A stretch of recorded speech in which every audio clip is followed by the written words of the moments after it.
Hello friends, स्वागत है हमारे YouTube channel the ambition family में। फ्रेंड्स, आज हम लोग मौलिक अधिकार से संबंधित वन लाइनर क्वेश्चन को देखेंगे। इससे पहले हम लोग टोटल मौलिक अधिकार को 3 वीडियो में देख चुके हैं। यदि आप उस वीडियो को नहीं देखे हैं तो प्लेलिस्ट में जा करके उस वीडियो को पहले देख लें। वो एक सब्जेक्टिव वीडियो के रूप में है, ताकि उसको देखने के बाद ये ऑब्जेक्टिव क्लियर हो सके। उसमें बहुत ही अच्छी तरह से समझाया गया है, जो भी जहाँ पर फैक्ट्स हो या जहाँ पर ट्रिक की व्यवस्था किया गया है या जहाँ पर उसका आवश्यकता हो ट्रिक का, वो चीज़ वहाँ पर बताया गया है। तो पहले आप उस तीनों वीडियो को देख लें, उसके बाद वन लाइनर ज़्यादा समझ में आएगा।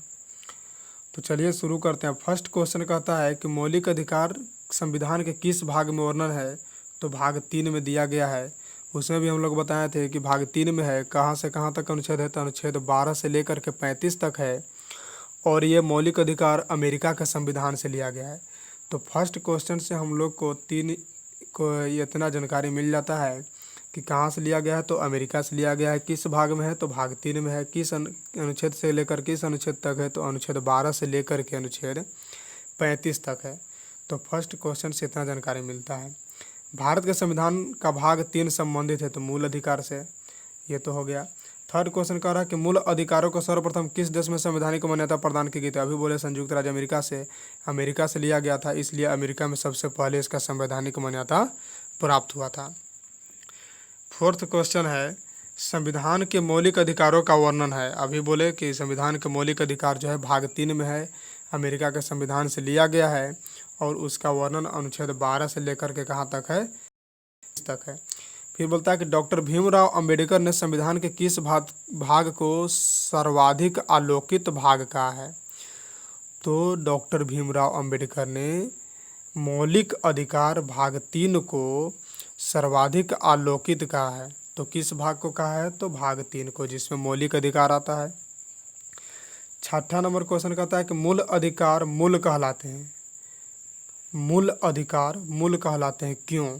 इसके बारे में कह रहा है कि जो मूल अधिकार हैं वो मूल कहलाते हैं, क्यों? तो ये मूल इसलिए कहलाते हैं क्योंकि यह मानव के प्रकृति और अप्रतिदेय अधिकार है। क्योंकि यह मानव के प्रकृति और अप्रतिदेय का क्या है? अधिकार है, इसलिए मौलिक अधिकार मूल कहलाते हैं। सेवेंथ क्वेश्चन, नेक्स्ट क्वेश्चन देखते हैं कि भारत के संविधान के भाग 3 में कुल कितने अनुच्छेदों के वर्णन किया गया है? तो अनुच्छेद 12 से 35 तक वर्णन किया गया है। तो उसमें आप टोटल जोड़िएगा तो टोटल मिला करके अनुच्छेद ही टोटल 24 अनुच्छेद का वर्णन किया गया है 12 से 35 तक में जोड़ने पर। तो भारतीय संविधान के भाग 3 में टोटल कितने अनुच्छेद हो गए? तो 24 अनुच्छेद। नेक्स्ट क्वेश्चन कहता है कि भारतीय संविधान द्वारा भारतीय नागरिकों को कुल कितने मौलिक अधिकार प्रदान किए गए थे? यह नहीं बोल रहा है कि कितना प्रदान किया गया है, बोल रहा है कितना प्रदान किया गया था। तो जब संविधान बना था तो उस समय 7 मौलिक अधिकार प्रदान किए गए थे, लेकिन वर्तमान में जो मौलिक अधिकार की संख्या है वो कितना है? 6 है। जो 7वां जो था मौलिक अधिकार, संपत्ति का अधिकार, उसको 44वां संविधान संशोधन 1978 के तहत उसको हटा करके उसको कहाँ रख दिया गया है? तो अनुच्छेद 300 के क में रख दिया गया है, और वो उसको राजनीतिक अधिकार के रूप में रखा गया है। तो इस क्वेश्चन यही पूछ रहा है कि भारतीय संविधान द्वारा नागरिकों को कुल कितने मौलिक अधिकार प्रदान किए गए थे? तो वो प्रदान किए गए थे 7 को। लेकिन नेक्स्ट क्वेश्चन में कह रहा है कि वर्तमान में भारतीय नागरिकों को कितने मौलिक अधिकार हैं? तो ये कितने हैं? 6 है। क्योंकि 7वां जो संपत्ति का अधिकार था उसको हटा करके कहाँ रख दिया गया है? तो अनुच्छेद 300 के क में रखा गया है, और वो 44वां संविधान संशोधन 1978 के तहत रखा गया है। वो विधिक अधिकार के रूप में रखा गया है, राजनीतिक अधिकार के रूप में रखा गया है। तो इस क्वेश्चन से इतना जानकारी मिल जाता है। 10 नंबर क्वेश्चन देखते हैं कि भारत के संविधान में मौलिक अधिकार है। भारत के संविधान में मौलिक अधिकार जो है, तो मौलिक अधिकार क्या है? मूल संविधान का हिस्सा है। नेक्स्ट क्वेश्चन देखते हैं कि भारतीय संविधान में न्यायालय में कौन परिवर्तनीय है? तो मूल अधिकार को क्या किया जा सकता है? परिवर्तन किया जा सकता है। तो मौलिक अधिकार क्या हो जाएगा? परिवर्तनीय हो जाएगा। इससे पहले भी हम लोग पढ़ा चुके हैं वीडियो में, तो आप देख सकते हैं।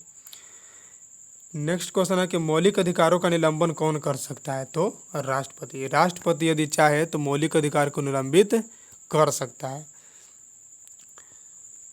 नेक्स्ट क्वेश्चन है, भारत में उद्घोषित मौलिक अधिकारों में संशोधन किया जा सकता है केवल संसद द्वारा। संविधान में जो उद्घोषित किया गया है मौलिक अधिकार, उसमें संशोधन करने का शक्ति किसको प्राप्त है? तो केवल संसद को।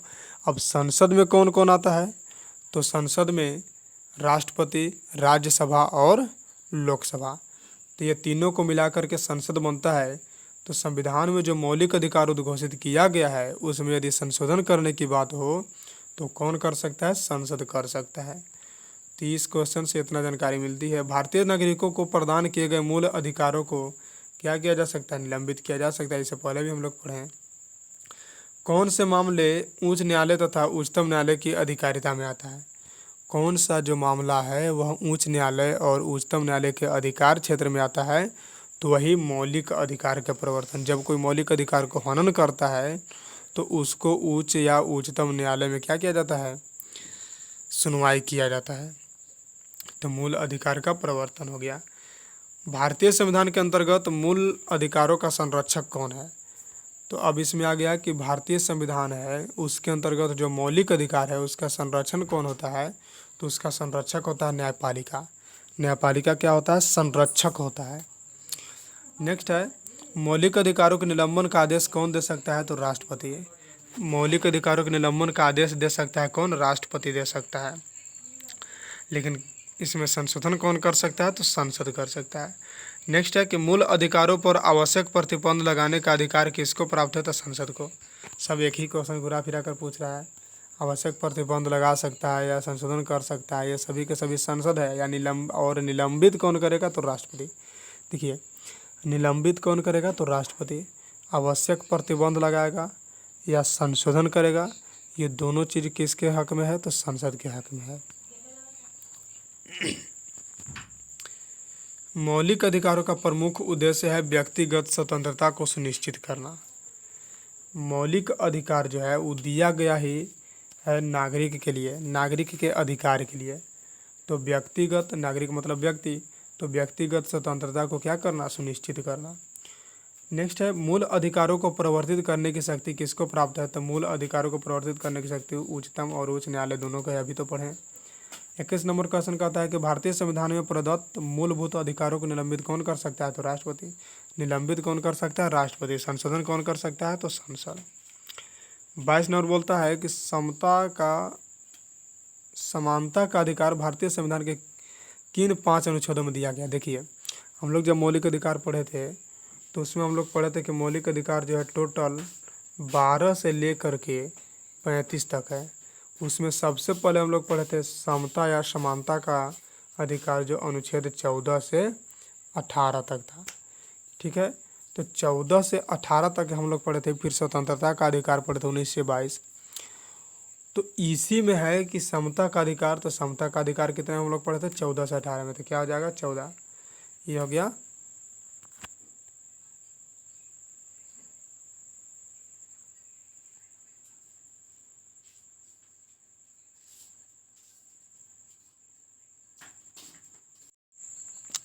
नेक्स्ट क्वेश्चन कहता है कि भारतीय संविधान के किन अनुच्छेदों में से कौन विधायन सत्ता पर पूर्ण नियंत्रण लगाता है? तो विधायन सत्ता पर कौन पूर्ण नियंत्रण लगाता है? तो यही अनुच्छेद 14 है, समता या समानता का उल्लेख।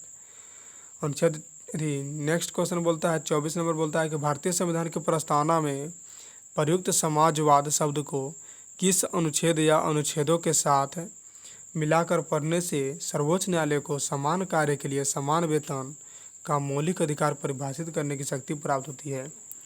देखिए, इसको बढ़िया से पढ़ते हैं। बोलता है कि भारतीय संविधान की प्रस्तावना में जो प्रयुक्त है समाजवाद शब्द, उसको किस अनुच्छेदों के साथ मिलाकर यदि पढ़ा जाए तो सर्वोच्च न्यायालय को समान कार्य के लिए समान वेतन का मौलिक अधिकार परिभाषित करने की शक्ति प्राप्त हुई है।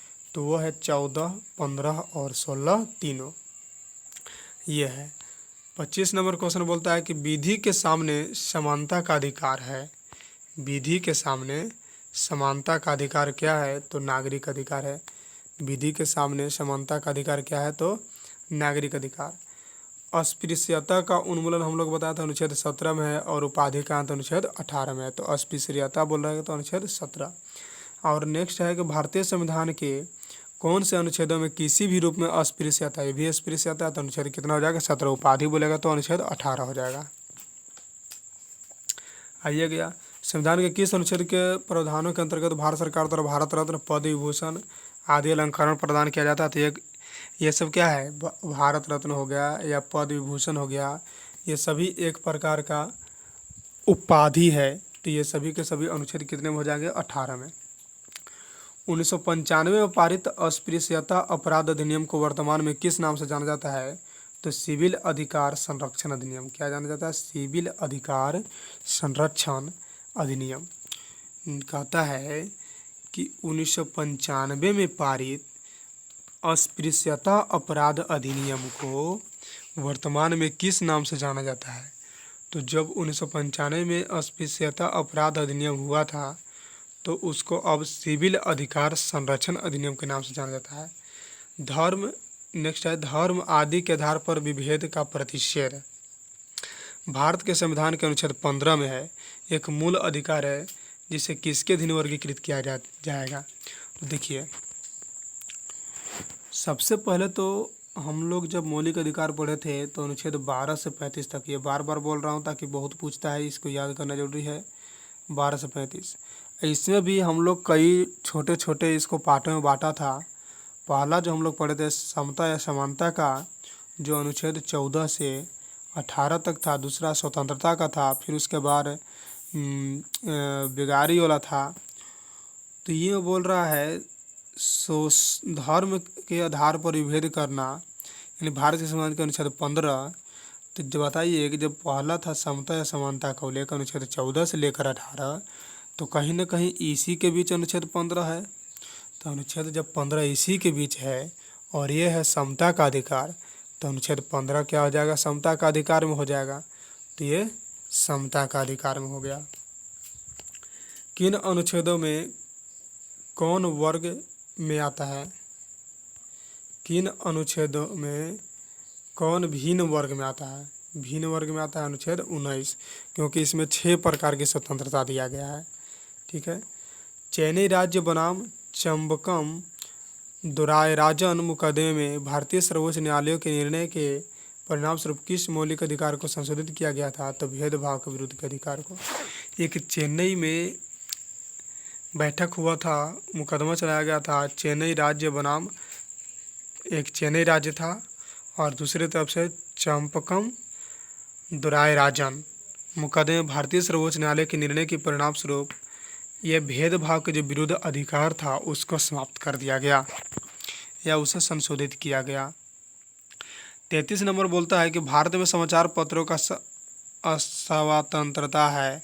तो यदि आप हमारा वीडियो देखे होंगे सब्जेक्टिव वीडियो, तो उसमें बताया गया था कि अनुच्छेद 19 के 1 जो है या अनुच्छेद 19 के 1 के क जो है उसमें बोला गया है कि प्रेस की स्वतंत्रता या वाक्य की स्वतंत्रता या बोलने की स्वतंत्रता, यह सभी के सभी एक ही चीज़ होते हैं और ये 19 के 1 में स्थित है। नेक्स्ट क्वेश्चन इसी पर है कि भारत का संविधान स्पष्टतः प्रेस की आज़ादी की व्यवस्था नहीं करता है, किंतु यह आज़ादी अंतर्निहित है अनुच्छेद 19 के 1 के य में। प्रेस मतलब वही बोलने की स्वतंत्रता। 35 नंबर कहता है कि स्वतंत्रता के मूल अधिकारों से संबंधित अनुच्छेद 19 के अंतर्गत कितने स्वतंत्रता? अभी मैंने बोला कि अनुच्छेद 19 के अंतर्गत टोटल 6 स्वतंत्रता है। 1 2 3 4 5 6 करके 6 को है और इसको हम लोग डिटेल में, पूरी डिटेल से हम लोग मौलिक अधिकार के सब्जेक्टिव वीडियो में देख चुके हैं, तो आप लोग उस वीडियो को देख सकते हैं। स्वतंत्रता का अधिकार जो है अनुच्छेद 19 से 22 में है। अब 12 से 35 तक तो टोटल मौलिक अधिकार हो गया। समता का उल्लेख हो गया 14 से 18 तक और स्वतंत्रता का जो अधिकार होता है अनुच्छेद 19 से लेकर के 22 तक। स्वतंत्रता का अधिकार कितना हो गया? अनुच्छेद 19 से लेकर के 22 तक होता है। अनुच्छेद 19 में वर्णित स्वतंत्रता किसके पास प्राप्त है? और जो अनुच्छेद 19 में जो स्वतंत्रता दिया गया है वो किसके पास प्राप्त है? तो ये है केवल भारतीय नागरिकों को। अनुच्छेद 19 में जो मौलिक अधिकार प्रदान किया गया है वो किसको प्राप्त होगा? तो केवल और केवल भारत के नागरिक को प्राप्त होगा, न कि विदेश नागरिक को।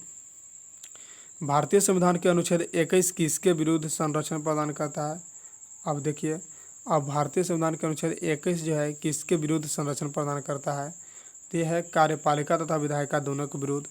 अब अनुच्छेद 21 जो है किसके विरुद्ध संरक्षण प्रदान करता है? तो ये हो गया कार्यपालिका तथा विधायिका दोनों के विरुद्ध। और अनुच्छेद 21 में क्या है? तो यह है दोष सीधी का उल्लेख किया गया। अनुच्छेद 21 में दोष सीधी का उल्लेख किया गया है। भारत के संविधान का कौन सा अनुच्छेद प्रेस की स्वतंत्रता संबंधित अनुच्छेद 19 तो अभी पढ़े। नागरिकों का स्वतंत्रता संबंधित सही अधिकार कौन है? तो भाषण तथा विचार व्यक्त करने की स्वतंत्रता। अब बोलता है कि नागरिकों के यदि हित से देखें तो स्वतंत्रता संबंधित सबसे सही अधिकार कौन सा है? तो उसको बोलने की स्वतंत्रता है।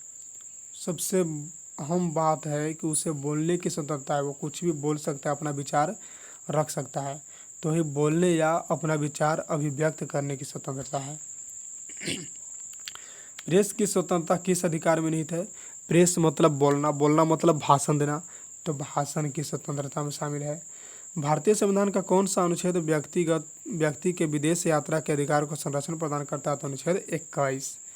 भारतीय संविधान का कौन सा अनुच्छेद व्यक्ति के विदेश यात्रा के अधिकारों को क्या करता है? संरक्षण प्रदान करता है, तो वो है अनुच्छेद 21। ठीक है। भारतीय संविधान में प्रदत्त स्वतंत्रता का अधिकार के संबंध में कौन सा सत्य नहीं है? 43 नंबर क्वेश्चन बोलता है कि भारतीय संविधान में जो प्रदत्त स्वतंत्रता का अधिकार है उसके संबंध में कौन सा कथन सत्य नहीं है? तो भाषण और अभिव्यक्ति की अबाधित स्वतंत्रता। अबाधित नहीं है, उसमें कोई बाधा नहीं डाला जाएगा, ये गलत है। संविधान के किन अनुच्छेदों में शोषण के विरुद्ध अधिकार है? अब देखिए, हम लोग 3 चीज़ पढ़ लिए, 2 चीज़ पढ़े नहीं, 3 चीज़ पढ़े कि पहले क्या है कि मौलिक अधिकार हम लोग पढ़े कि अनुच्छेद 12 से 35 में है। दूसरा हम लोग पढ़े कि समता का अधिकार कितना है। देखिए, पहला हम लोग पढ़े अनुच्छेद 12 से 35 तक है मौलिक अधिकार। दूसरा हम लोग पढ़े समता का अधिकार कितना है, तो 14 से लेकर 18 तक। तीसरा हम लोग पढ़े कि स्वतंत्रता का अधिकार कितना तक है, तो अनुच्छेद 19 से लेकर 22 तक। अब हम लोग पढ़ेंगे शोषण के विरुद्ध अधिकार। शोषण के विरुद्ध अधिकार कितना से कितना तक है? तो आपको बता दूं कि शोषण के विरुद्ध अधिकार जो है अनुच्छेद 23 से लेकर के अनुच्छेद 24 तक है। इसके पहले भी सब्जेक्टिव वीडियो में ये बताए हैं, आप यदि देखे होंगे तो अच्छे तरह से मालूम ही होगा। तो 44 नंबर बोलता है कि संविधान के किन अनुच्छेदों में शोषण के विरुद्ध अधिकार वर्णन है? तो अनुच्छेद 23 से लेकर के 24 में। मौलिक अधिकारों के अंतर्गत कौन सा अनुच्छेद बच्चों के शोषण, बच्चा के शोषण से संबंधित बताया था कि अनुच्छेद 24 में है। ठीक है।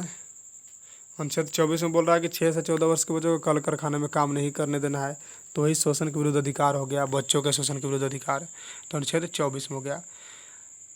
तो 46 नंबर क्वेश्चन बोलता है कि भारत के संविधान के अंतर्गत किस आयु तक के बालक को किसी खान अथवा अन्य संकटमय सेवा में लगाए जाने का प्रतिषेध किया गया है? तो जस्ट इसके पहले के क्वेश्चन में हम लोग बोले कि 6 से 14 वर्ष के बच्चे को कल कारखाने में काम नहीं किया जाने देगा। इसका मतलब कि जो भी 14 वर्ष से कम के बच्चे होंगे उन्हें संकट में सेवा में नहीं लगाया जा सकता है। तो ये कितना आंसर हो जाएगा इसका? 14 वर्ष से कम हो जाएगा। कितना हो जाएगा? 14 वर्ष से कम हो जाएगा। 15 नंबर बोलता है कि कारखानों अथवा खानों में कोई व्यक्ति नियुक्त नहीं किया जा सकता जब उसकी आयु कम से कम क्या हो? 14 वर्ष हो, अर्थात उसकी आयु 14 वर्ष से ऊपर होना ही होगा या होना ही चाहिए। 48 नंबर बोलता है कि भारतीय संविधान के अनुसार किसी भी व्यक्ति को जिसे गिरफ्तारी अथवा बंदी किया जाता है सबसे नज़दीकी मजिस्ट्रेट के समक्ष उपस्थित करना होगा। ठीक है। तो कितना घंटा के अंदर करना होगा? तो ये करना होता है 24 घंटा के अंदर। और जो न्यायालय में जो जाता है आदमी, तो उसके आने जाने के समय को छोड़ करके ये चीज़ किया जाता है, न कि उसके आने जाने के समय को जोड़ करके किया जाता है। तो 24 घंटा के अंदर। 49 नंबर बोलता है कि 14 वर्ष से कम आयु के बहुत से गरीब बच्चे पटाखे बनाने वाले कारखानों में काम करते हैं। इन कारखानों में बच्चों को काम देने से किस मौलिक अधिकार का उल्लंघन होता है? अब देखिए, बहुत ही इम्पोर्टेंट क्वेश्चन आता है। बोल रहा है कि एक 14 वर्ष से गरीब बच्चा है जो पटाखा बनाने वाला कारखाना में काम करता है। ठीक है, तो जब ये कारखाना बनाने वाला पटाखा बनाने वाला कारखाना में ये लड़का काम कर रहा है, 14 वर्ष से कम वाला बच्चा, तो वो किस अधिकार को हनन कर रहा है, किस अधिकार को हनन किया जा रहा है उसके द्वारा? तो शोषण के विरुद्ध जो अधिकार है उसके ये शोषण कर रहा है, उसको उल्लंघन कर रहा है। तो ये इसका आंसर क्या हो जाएगा? शोषण के विरुद्ध अधिकार। 50 नंबर बोल रहा है कि किस अनुच्छेद में कहा गया है कि किसी भी व्यक्ति को एक ही अपराध के लिए एक ही बार सजा दिया जाएगा? तो वो है अनुच्छेद 20 में। अनुच्छेद कितना में है? 20 में है। नेक्स्ट है धार्मिक स्वतंत्रता का अधिकार। धार्मिक स्वतंत्रता का जो अधिकार है अनुच्छेद 25 से लेकर के 30 में है। अनुच्छेद 25 से लेकर के कितना में है? अनुच्छेद 30 में है। इसको थोड़ा सा हम लोग देख लेते हैं। अनुच्छेद 25 में क्या कहा गया था? कोई व्यक्ति कोई धर्म मान सकता है। अनुच्छेद 26 में कहा गया था कोई धार्मिक संगठन कोई धर्म मान सकता है। 27 में कहा गया था किसी व्यक्ति से ज़बरदस्ती चंदा नहीं लिया जाएगा, है ना। 28 में बोला गया था किसी भी सरकारी संस्था में कार्य नहीं किया जाएगा, सरकारी संस्था में धर्म का शिक्षा नहीं दिया जाएगा।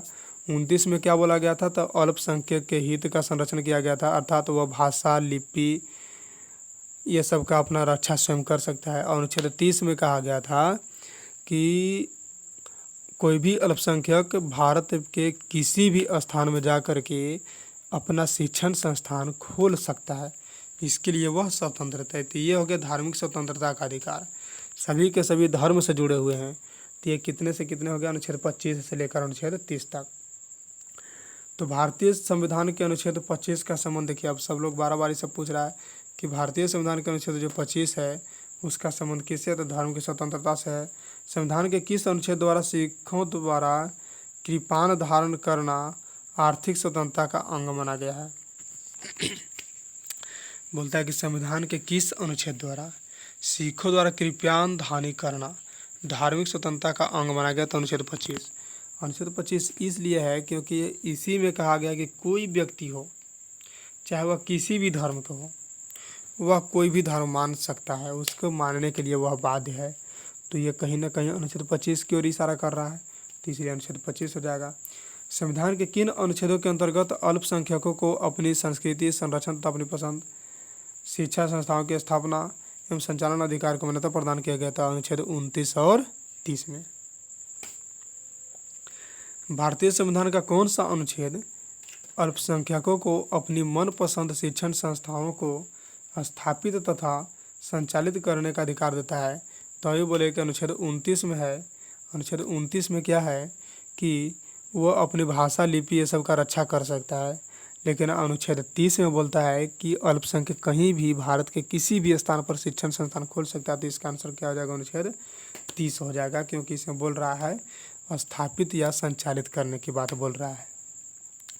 धार्मिक स्वतंत्रता का अधिकार किस अनुच्छेद के द्वारा किया गया? तो अनुच्छेद 25 के द्वारा। 26 नंबर बोलता है 57 नंबर बोलता है कि भारतीय संविधान के किस अनुच्छेद में संवैधानिक उपचारों का अधिकार दिया गया है? तो संवैधानिक उपचारों के अधिकार को अनुच्छेद 32 में दिया गया है, जिसको संविधान के क्या कहा गया है?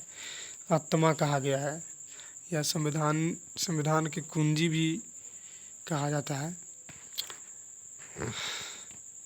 किन मौलिक अधिकारों में से डॉक्टर बी.आर. अम्बेडकर ने संविधान का हृदय एवं आत्मा की संज्ञा दिया है? तो ये संवैधानिक उपचारों का अधिकार, इसी को संविधान की हृदय या संविधान की आत्मा कहा है। तो यही मौलिक अधिकार है अनुच्छेद 32 वाला। नेक्स्ट देखते हैं, क्वेश्चन तो बहुत ज़्यादा है। 59 नंबर बोल रहा है कि कौन सा अधिकार भारतीय संविधान के अनुच्छेद 32 के अंतर्गत प्रवर्तित नहीं किया जा सकता है? तो मौलिक अधिकार, मौलिक अधिकारों को प्रवर्तित नहीं किया जा सकता है अनुच्छेद 32 के अंतर्गत।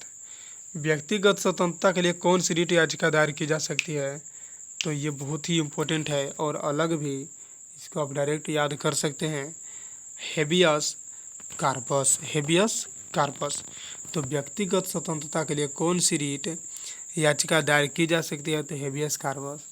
व्यक्तिगत स्वतंत्रता के लिए हेबियस कार्पस जो है वो रिट जारी किया जा सकता है।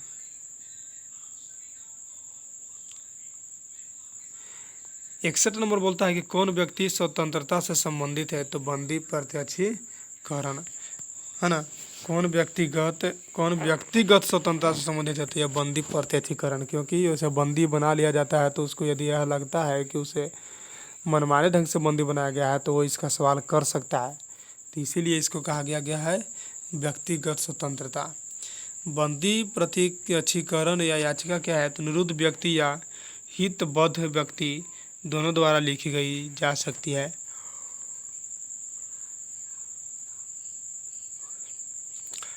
अब बोल रहा है कि किस स्थिति में बंदी प्रत्यक्षीकरण ला जाएगा? तभी हम बोले कि यदि व्यक्ति को लगेगा कि हम बिना मनमाने ढंग से मुझे गिरफ्तार कर लिया गया तो इसलिए उस क्या कहा जा सकता है, लाया जा सकता है, यानी कि दोषपूर्ण पुलिस नज़रबंदी। सही है। किस याचिका का शाब्दिक अर्थ होता है? हम आदेश देते हैं, तो परम आदेश। किस याचिका यानी रीट का हिंदी होता है याचिका। किस याचिका का यह आदेश होता है? यह किस याचिका का यह शाब्दिक अर्थ होता है कि हम आदेश देते हैं? तो यह है परम आदेश। इसको आप क्वेश्चन में ही आंसर आप याद कर सकते हैं, क्योंकि यहाँ दिया है हम आदेश देते हैं और यहाँ है परम आदेश। तो परम आदेश को छोड़िएगा, जब तोड़िएगा तो परम जोड़ आदेश, तो परमादेश। नेक्स्ट क्वेश्चन हो गया 65। व्यक्तिगत निगम अथवा अधीनस्थ अधिकारी जिस कार्य को करने के लिए आबद्ध हैं उस कार्य को करने के लिए जारी करने वाली रीट को क्या कहते हैं? परम आदेश। अब वो सभी को करने के लिए क्या होना चाहिए? तो परम आदेश देना होगा, इसलिए उसको क्या कहेंगे? परम आदेश कहेंगे। वह रीट जो भारत में उच्चतम न्यायालय अथवा सर्वोच्च न्यायालय द्वारा किसी व्यक्ति या सार्वजनिक संस्था का आदेश देती है वो अपने कर्तव्य का पालन करे या क्या कराती है? परम आदेश हो गया। किस लेख के द्वारा किसी सक्षम न्यायालय द्वारा किसी व्यक्ति, निगम या निचली अदालत को कोई ऐसा कार्य करने के लिए आदेश दिया जाता है जिसकी उसकी सीमा हो, है ना, जिसे उसे पूरा करना चाहिए, तो यह आदेश दे रहा है तो ये क्या हो जाएगा? परम आदेश ही हो जाएगा। एक ऐसी याचिका जो न्यायालय द्वारा जारी की जा सकती है तथा जिसमें कार्यपालिका को कहा जाता है कि वह यह कार्य करे जो उसे प्राप्त शक्तियों के अंतर्गत करना चाहिए। इस रीट को क्या कहा जाता है? मेंडमस कहा जाता है। क्या कहा जाता है? मेंडमस कहा जाता है। 89 टोटल क्वेश्चन 89 है।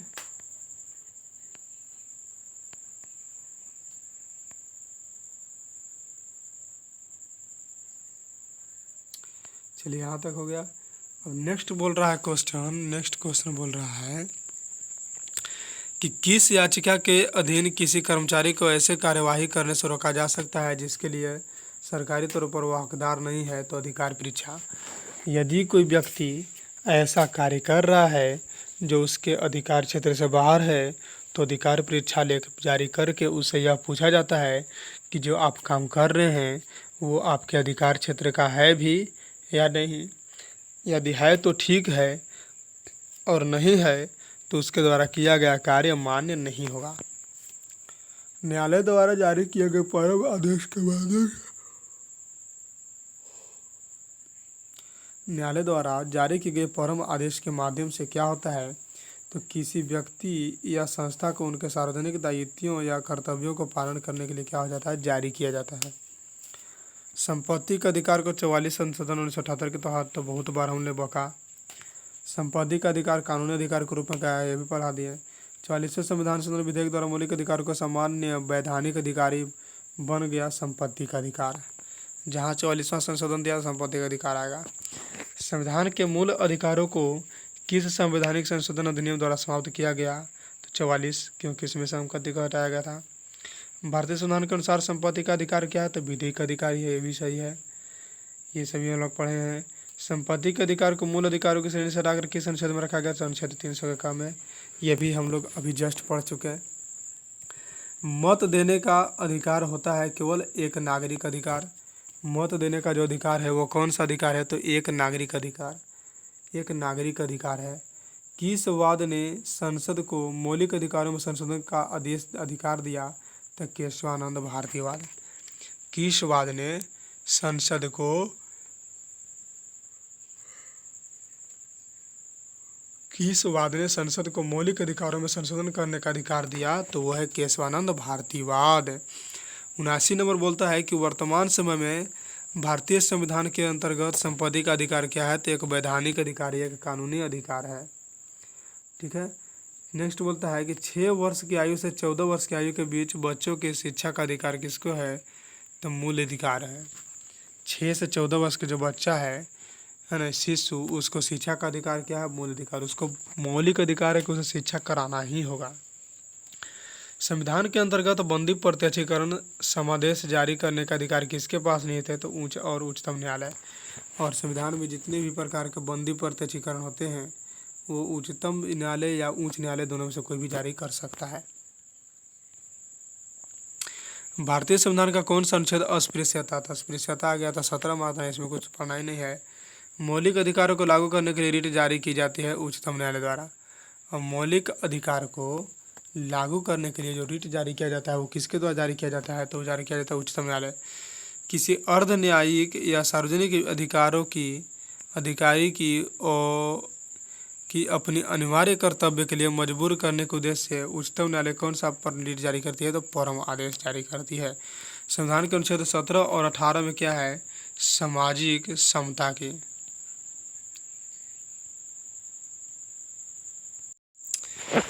तो अनुच्छेद हम लोग कहाँ चले गए? हाँ, हम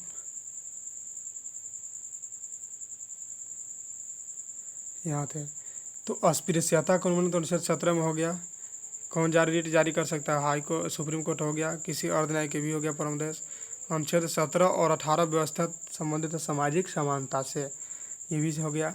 अनुच्छेद 86 में बोल रहा है कि भारत में उच्चतम न्यायालय ने किन मामलों में से किसमें माना था कि मौलिक अधिकारों में संशोधन नहीं किया जा सकता? तो गोलकनाथ मामला।